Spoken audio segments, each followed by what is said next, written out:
Yeah, so we were discussing in the previous lecture by the end that what is principal component analysis.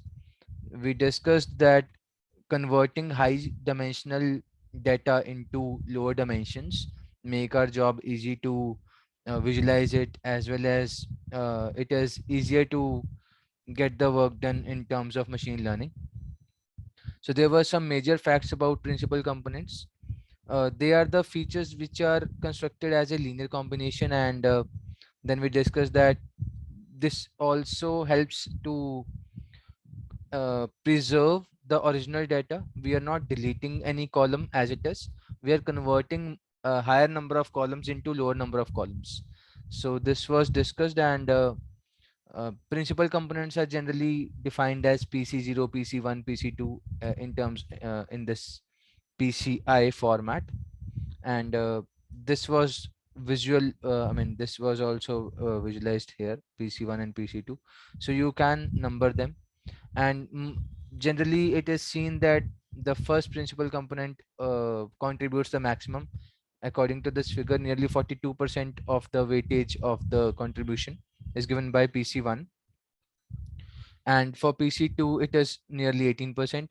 And similarly, I mean, the way you move in this principal components, if you go to higher number of principal component number, so it will be giving you less contribution in the uh, prediction. So now geometrically, principal components are the new axis to get the data in a better visibility form. So these were the steps. I stopped the previous lecture at this point. We wanted to discuss the steps. There are 5 steps. Initially, the first thing is that you have to uh, construct a covariance matrix. So uh, here n is the number of features. Here n is the number of features, and this means that, let's say you have a data set, and you have a data set called I mean, maybe of dimensions m into n, and m into n means that there are m number of rows in the data, and n is the number of columns, right? And obviously these n numbers, 1 2 3 up to n, these are the features. So these columns are features, and the rows are instances. So we only want to take care of these n features, right? And covariance matrix means that we are making one matrix, and in this matrix what we are trying to do is we are trying to uh, bring the covariance matrix for all these n features. So 1 2 3 up to n, similarly 1 2 3 up to n. So how much are they covariant with each other, and this is the formula of covariance. So this means that when you have a data set uh, having x comma y, this will be n in our case. So x comma y is the number of features. So in this there are two features only. This is feature 1, this is feature 2. So in this case n is 2. And generally what we do is we will be doing xi minus x bar. X bar is the mean, xi is the instance, similarly yi into y bar, and after that summation 1 to n, and 1 upon n minus 1. So after the covariance matrix has been calculated, we will be doing a numerical in a short while. You will be understanding this more clearly then. After that, you have to calculate this determinant of a minus lambda equal to 0. And this means that you have to get the multiple values of lambda. Lambda are the eigenvalues, right? Computation of eigenvalues of a covariance matrix. This means that, and after you have got this, you have to calculate the eigenvectors corresponding to every eigenvalue. So uh, we have to do first these 3 steps, and after these eigenvalues and eigenvectors have been calculated from the covariance matrix, you have to sort the eigenvectors in the decreasing order. And obviously let's say there is this there is this one of the lambda. Let's say that this is the first eigenvalue. second eigenvalue may be 0.04. I'm specifically using these values because this is there in the slide, in the coming slides, in the numerical. And let's say that these are the two lambdas that we got, these are the two eigenvalues that we got. So obviously if you now calculate the weightage of these two, now this is written that you have to convert, first you have to calculate the eigenvectors by doing this for by using this formula a minus lambda I into x equal to 0. So we will see shortly that what does this mean. And after that, when you get the eigenvectors, you have to sort them in the decreasing order, and then the final transformation of the original data into new principal component x's can be calculated. We will solve this using this now data. Let's say that these are the two columns in the data set, x and y, and there are different values. There are different values, and these are around, I think, 10. So there are 10 rows in this data, and you have to calculate the principal component analysis of this data set. So first of all, you have to calculate the covariance, and covariance of I mean, when you generate a covariance matrix, it means that, let's say these were the two features, so x, y, x, y, and you can see clearly that x6 is here, xy is here, yy, and so this has to be y, this has to be x. So this is how we compute the covariance matrix, x and yx. So if you look into the values, there is some error in this. So now x comma x, this has to be y only. So x comma x, x comma y comma y, and y comma x. So these are the four values in the covariance matrix, uh, and you have to find the x comma y using this formula. So let's see how we will do this in this example. So these are the x and y two columns. When we calculate xi minus x bar, so these are the values. uh, Now x bar is 1.81.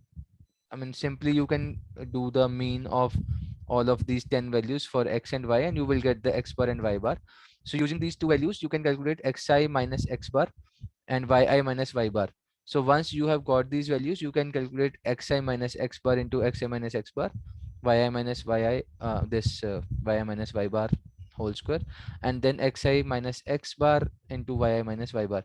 So all of these values will get you covariance of x comma x as zero point 0.6, of y 0.7, and this x comma y or y comma x, it will be 0.6154. uh okay, yeah. So once we have got this, we will calculate the eigenvectors now. The eigenvalues are clearly these two. These two are the eigenvalues. Now we have to calculate the eigenvectors. One second. So first of all, we will be computing the eigenvalues. For that, we have to do the determinant of a minus lambda I. So a minus lambda I will be done here. Yeah, so these are the eigenvalues. This is how we calculate. Once we have got these four values of the covariance matrix, you have to do this minus lambda into I.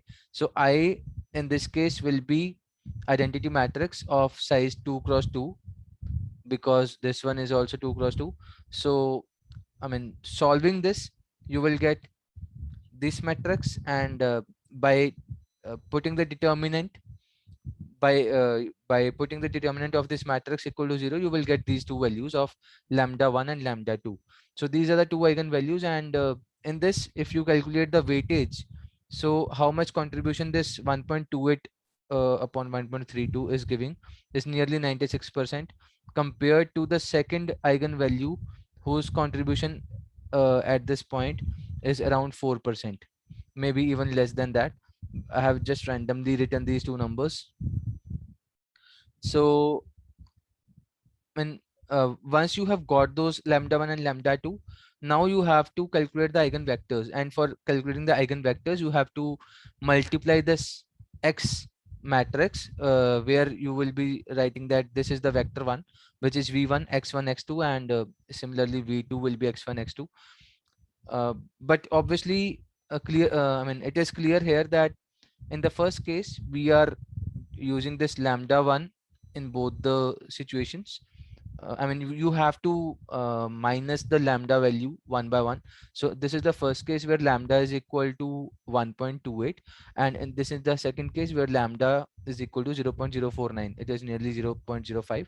So once you get these two matrices and you try to solve them, you will get the v1 as this value and v2 as this value. These are the two principal components. So these are the two principal components, pc1 and pc2.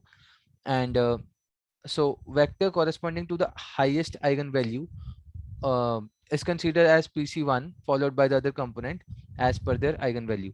Now this value 1, this eigenvector 1 has the eigenvalue of 1.28, and this eigenvector 2 has the eigenvalue of 0.049. So based on that, we can say that the percentage of information being given by PC1 is nearly 96% and PC2 is nearly 4%. Now these are the step 4 and 5. So what you have to do is step 4 helps to reduce the dimension by discarding the components with very less percentage of information in a multidimensional space. So obviously we will look into step 4 again here. So step 4 was simply that you have to sort it in the decreasing order, and the final step was to transform the data into the final version of principal component data. So in that case you will have to do simply uh, this feature vector that you got, you have to do the transformation of it, multiply uh, this is transpose, not transformation, this is transpose. So transpose of feature vector into original datasets transpose. So this is how we solve the final value. So yeah, that's all about the principal component analysis. If you have any doubt in any of these steps, you can ask. Otherwise I will move to the next part.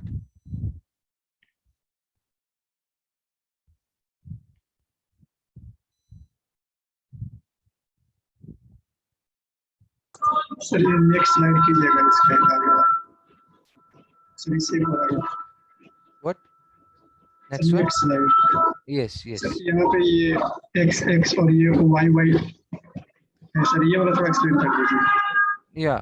So in this case, this matrix I have taken. So this is the covariance matrix. In this case, what's happening is x comma y and y comma x are similar to each other because uh, I mean this is exactly same when we solve this thing. Either you use xi minus x bar or yi minus y bar. The sequence does not matter in this case, how you are doing it, because the answer will be same. So in that way, covariance x comma y and y comma x are exactly same. So in this I mean in this matrix, you can see that x comma x and y comma y are on one side, and x comma y and y comma x are on other side.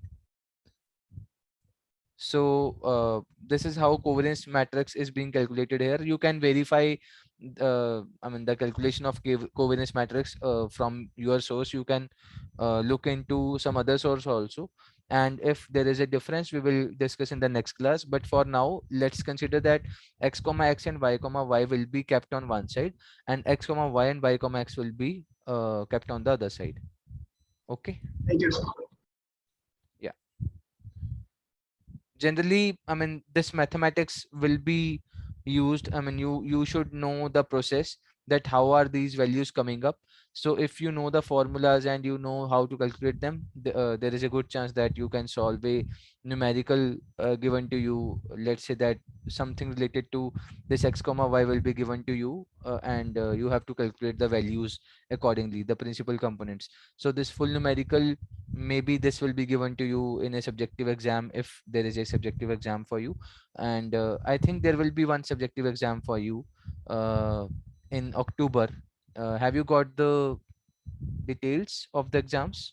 Yes sir Yes, so exams are from 18 to 29, I guess, October, and accordingly, this kind of a subjective numerical can also come in those in that kind of exam. So we will discuss now SVD.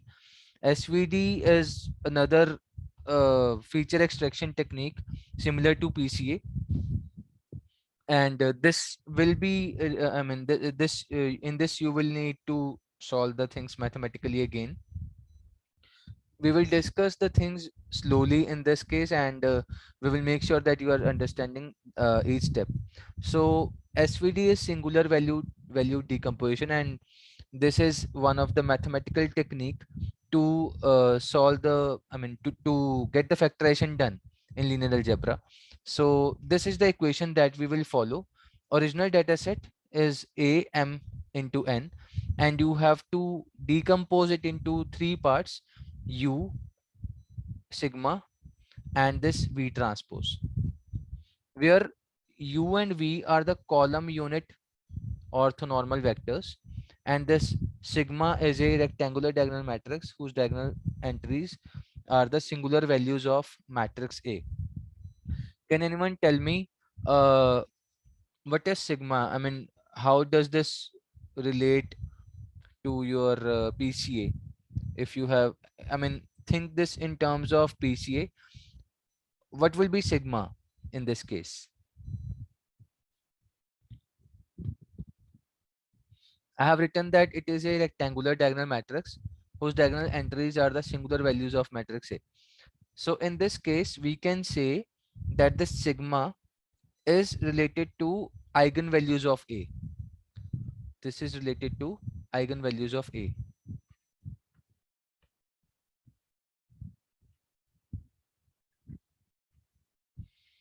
And this, what we say, yeah, U sigma, I mean, you have to also take care of one thing here.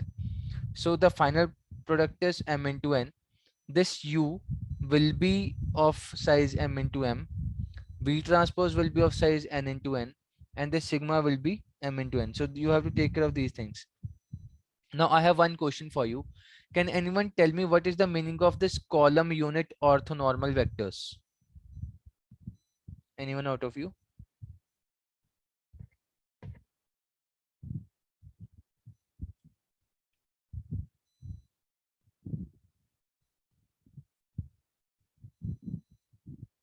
Hanji?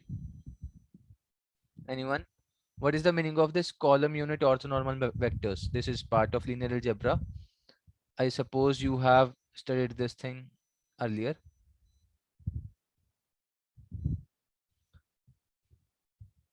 And also this last point I want to discuss, and then I will tell you the meaning of this column unit orthonormal. So the number of non-zero singular values is the rank of A. So we will see that how does this non-singular values work.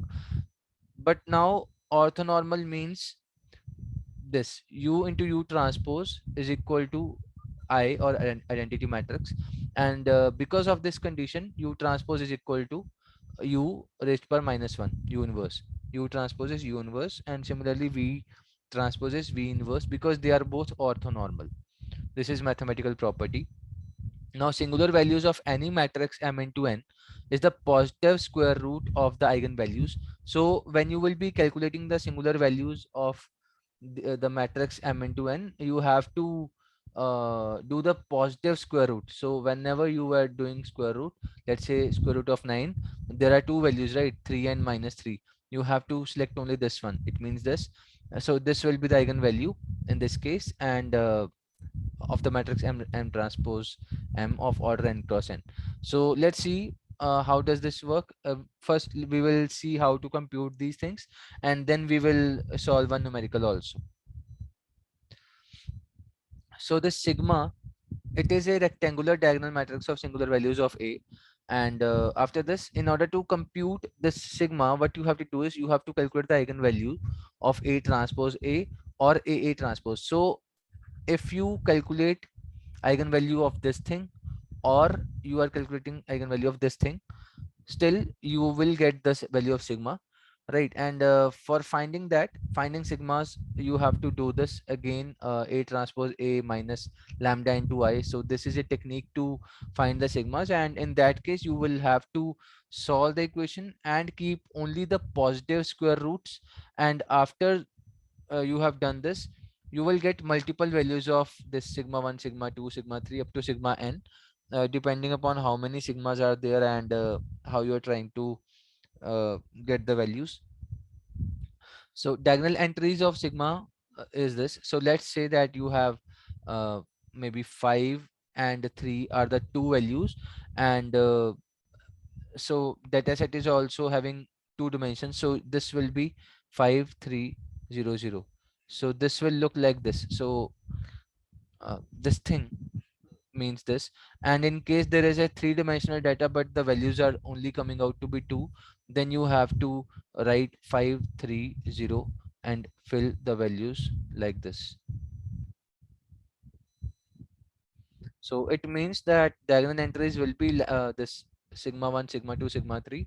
And in case there are only two sigmas, let's say this was sigma 1, this was sigma 2, and you needed the sigma 3 also. So in that case the value will be kept as 0, the way I have kept it here. Okay, so it depends that what is the size that we need.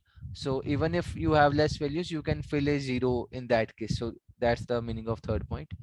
Now after that, you have to calculate two things. You have two ways. First, you can you can solve the equation for this v, using this v value, using A transpose A, and similarly you can solve with A transpose also, but in case of A transpose you will solve for U. So let's see that how does this work. Now we know that A is equal to this U sigma V transpose, right? So I will write this here and I will help you to visualize it. So A is equal to U sigma V transpose. Now if you want to solve this A transpose A, you will get this equation in the first step. And now when you are getting the transpose of this thing, you will have to inverse everything, right? I mean, this is a property. So this V transpose will become V and it will come in the front, then sigma transpose and U transpose. So these when we are solving this thing, let's say U sigma V transpose, and we want to do the transpose of this, it means that now we will get the value as V sigma U transpose. So this is how we solve the transpose of a matrix. Now because U transpose U is identity matrix, because the U is orthonormal, we can say that this equation will become this thing, right? V sigma sigma transpose and V transpose. Now sigma into sigma transpose will be sigma square. Why? Anyone?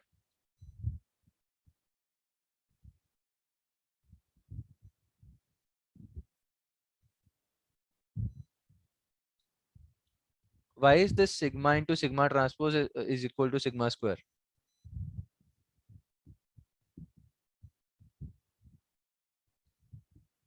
Can anyone tell?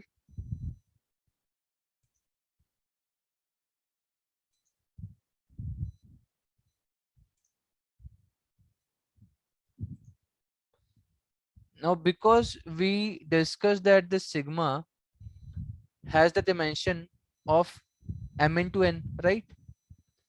What was the dimension of sigma? It was m into n. And we also know that this sigma is a rectangular diagonal matrix. So let's say that my sigma was having values 2 4 and this thing. So sigma into sigma transpose.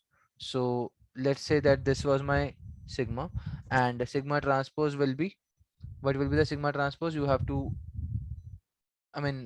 this row will become column. Again it will be 2 0, and this will be 0 4. This is exactly same. Even if you do the transpose of a diagonal matrix, it will remain exactly same. That's why sigma into sigma transpose will remain as sigma square. So that's why we can say that sigma square will come here.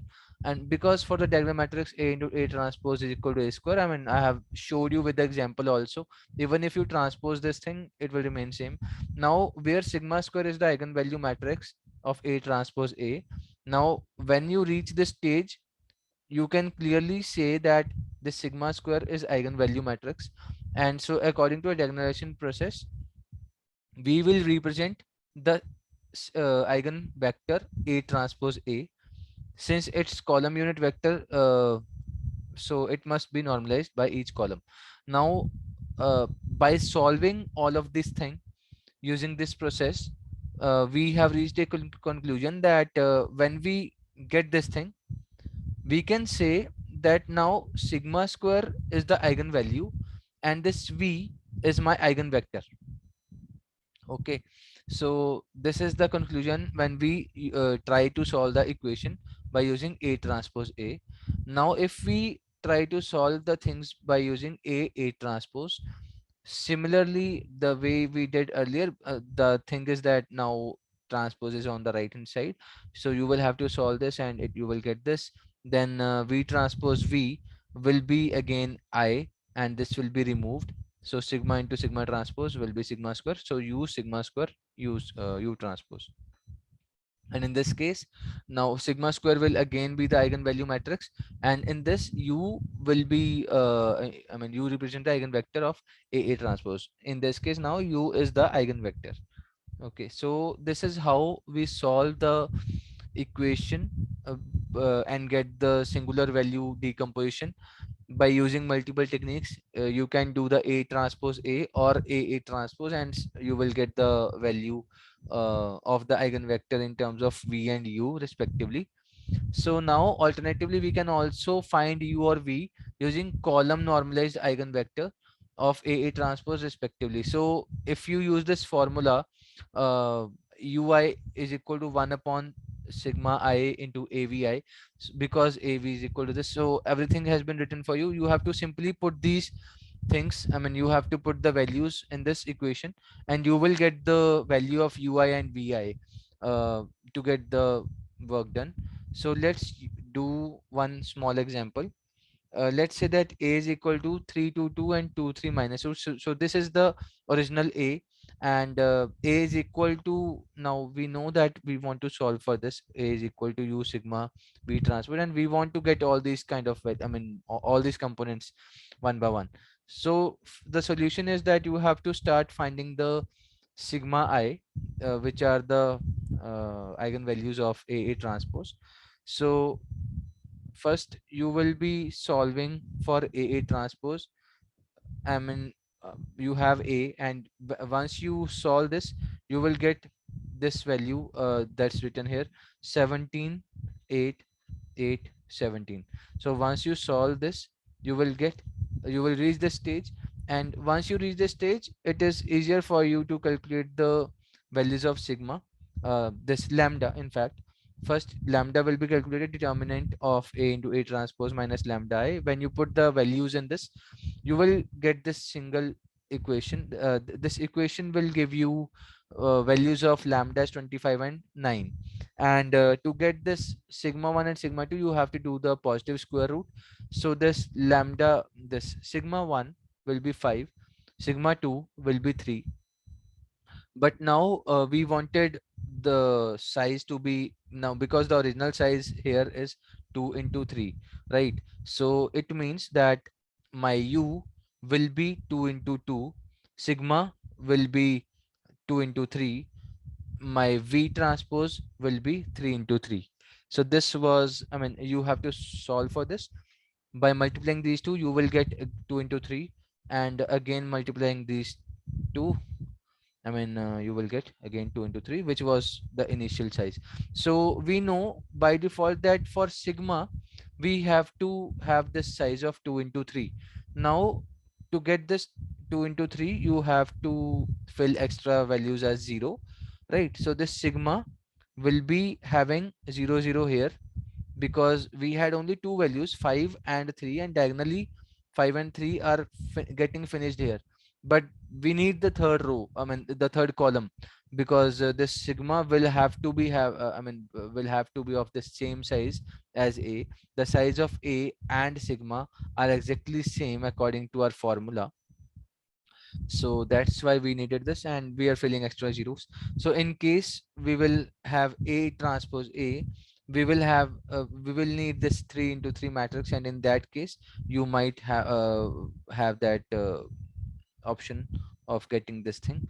But for now we are going to work with this 500 and 030.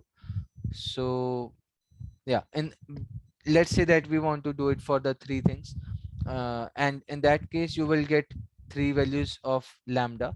And this lambda, for lambda 25, when you put the values in this equation, you will get the value, the updated value of matrix as this. And you will when you solve the column normalized vector by putting the formula, you will get the value of v1 as 1 by 1 by root 2, 1 by root 2, 0. And similarly, for this second matrix, you will get the values into this form: 1 by root 18 minus 1 by root 18 and 4 by root 18. So for this third part, lambda equal to 0, the values will be this. And we are just putting all of them in into this one by one, and this will be v3. So vector, this eigenvector 1 by eigenvector 2 and eigenvector 3, all of them have been put into this matrix, and the final v is calculated by solving this simple thing, by solving the values, by filling in the matrices. So finally, we can compute the u by formula. We saw this formula earlier. So by just by putting the values into this thing, a, vi, and the values of sigma 1, and sigma 1, sigma 2, sigma 3, all those three values, you can calculate the u. And once you get the u, you will get the final answer as u, sigma, and v transpose. So this will be the final answer. In this case, you will get the values of u, sigma, and v transpose in this, and this is the final answer of svd.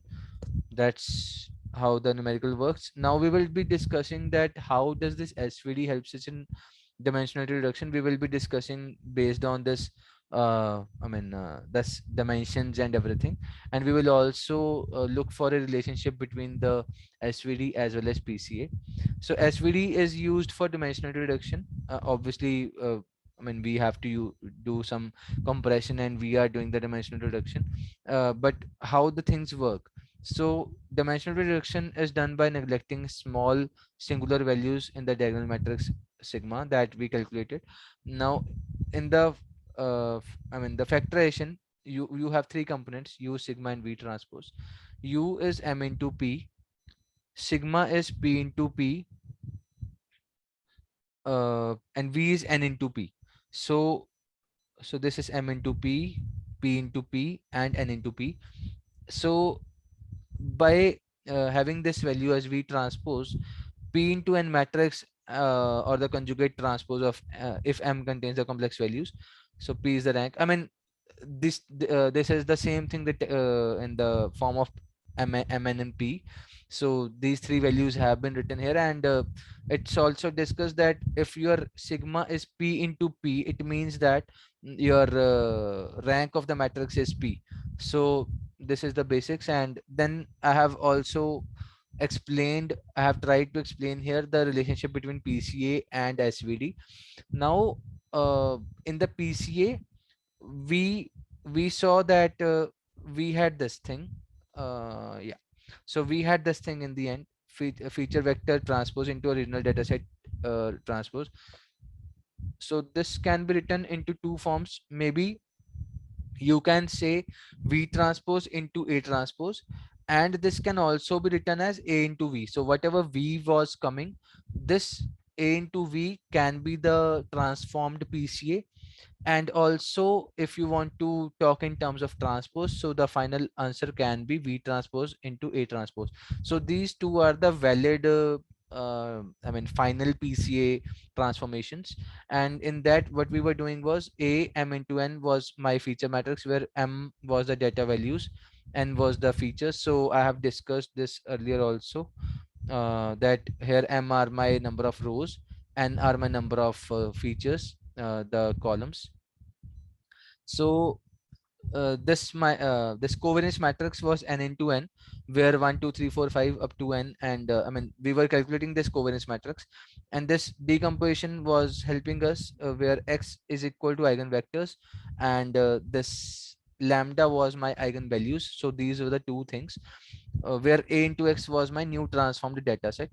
I mean you can do this by writing this in a into x format, where a is my original data set and x is my eigenvector. So once you multiply your original data set with the eigenvectors, you will get the new transformed data set. And you can also solve this thing by writing a minus lambda I into x equal to 0. Once you solve this thing, you will get the equation in this format: x into lambda into x transpose. So this looks similar to something that we tried to solve, for SVD also. So in SVD what was happening was, my sigma is eigenvalues of a, and it tells us the directions of the maximum variances. So in this case what's happening is, let's say that there are maybe 7 or 10 different this sigma 1 sigma 2 coming up, but we will notice that the first three, let's say these first three are contributing 92% of the this information, versus rest of maybe 7 uh, sigma values are contributing only 8%. So maybe we can discard those multiple sigmas and keep only first three. So in that case what will happen is, you will have this lambda is equal to m into 3, because this is now updated. You are using only first three. And similarly you can say that your final answer earlier was u into sigma, where my u was m into m and sigma was m into n, and the final answer was m into n. But because now this was supposed to be my final answer, but because we are discarding some of the sigmas, this u sigma will have the dimension m into 3. So the overall new dimension is having less number of columns. I hope I am being understood in this case. So what we are doing here is, we are transforming the original data set, where my v transpose n into n is being considered as eigenvectors, but my u m into m and sigma m into 3 converging into this form, u sigma m into 3, the overall size. This is my original transformed data set. This is my transformed data set from the original data set. So number of dimensions have been reduced. Now a is centered around mean, so each value is subtracted from mean. So what you can do is, you can now try to find the exact similarity. So what's being done here is, let's say that my this C, the covariance matrix, you can write this into the form of a transpose a upon n minus 1. And once you put the values into this thing, uh, I mean yeah, so this is the SVD. So let's say that we are calculating the centered mean, and we are writing a transpose a upon n minus 1. So you are putting the values and you are trying to solve the equation. So you will get this thing: C is equal to V uh, V into sigma square into V transpose upon n minus 1. And similarly, if you solve it for the uh, I mean so this was, yeah, I mean this was, I was saying correct. So this was covariance matrix, and in PCA if you put the values of SVD equation, you will get the C is equal to this. And you will, if you want to put the values into this format, x into lambda into x transpose, so if you solve it, you will get the equation of u sigma here.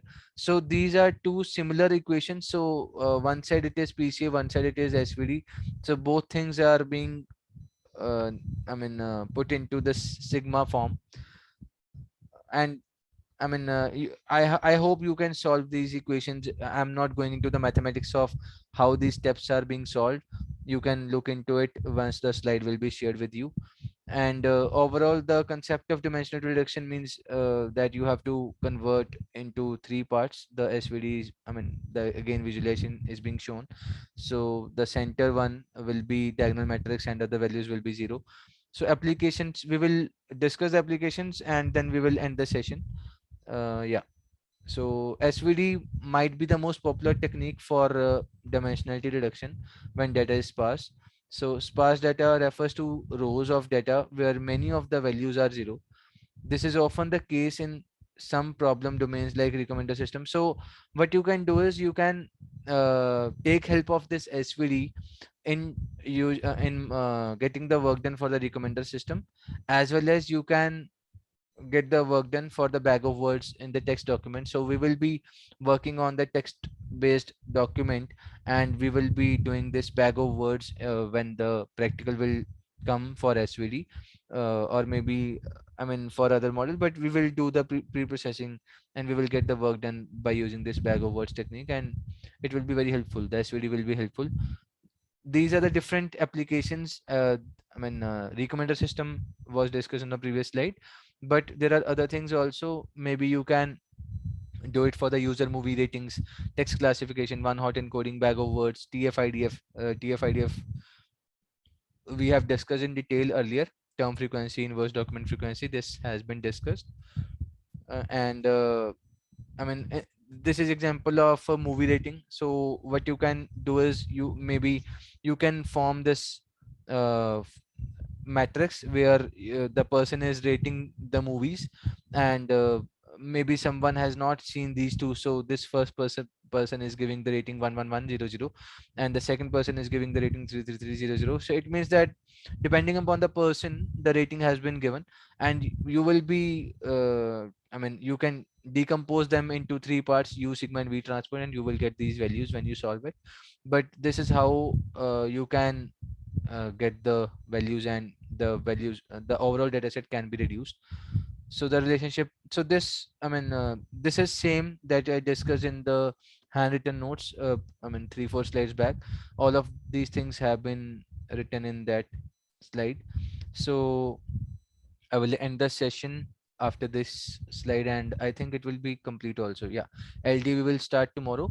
But for now, relationship between PC and SVD I have discussed earlier, but I will go through this slide again. So what's being done is let the data matrix X be of the size n into P, where n is the number of samples and P is the number of variables. This is simple.